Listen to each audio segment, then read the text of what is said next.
Bugungi mukbangimiz Paris Bugatti, o'zbek chay emas, ulgurey chay va shaftoli bilan. Va bizning qirmiz gul Bugattidan boshlaymiz. Bugattining ichida kremi bor. Bismillah. Ha, buni bundoq qilib yeyish kerak ekan. Endi bilib qoldim. Mazali qirmiz bilan qorni ochibdi.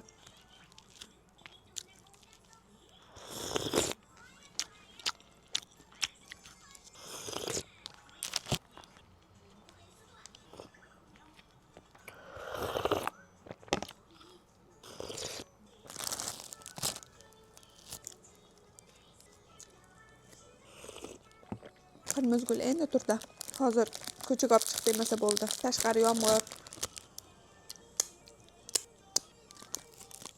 Ana 23 kilo bo'lib qolgan turk qizni ko'rdinglarmi? O'lib qopti. Qanaqa kasal bo'ldi ekan? Qamalgan ekan. Qamoqxonadan kasal bo'lib qolgani uchun chiqarilgan ekan.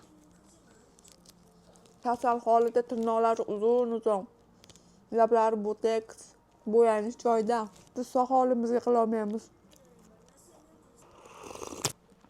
Shuni otib qo'yaymi? Buni hammasini yemasa, mendan boshqa hech kim yemaydi. Men o'zbekmanda. Bir piyola choy bilan bir burda nonga qornim sayyobi. Hamma mana qana oz dengiz tug'ruqdan keyin deysizlar-ku, non yemandim, o'shanga ozdim shekilli. Faqat guruch.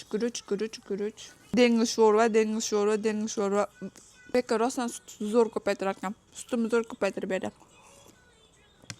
Haligacha ham ichib turaman o'nda sonda. Balchiq sho'rva.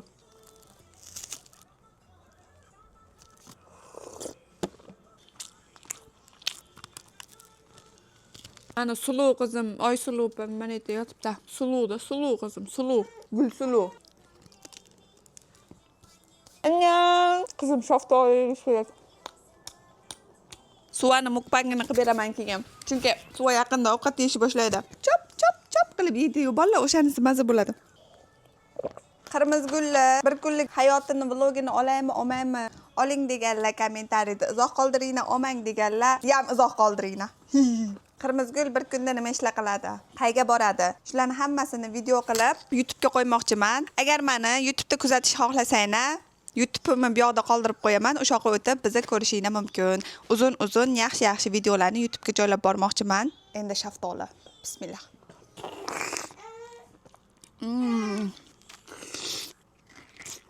Shaftoli shunday bemaza deb o'yladim.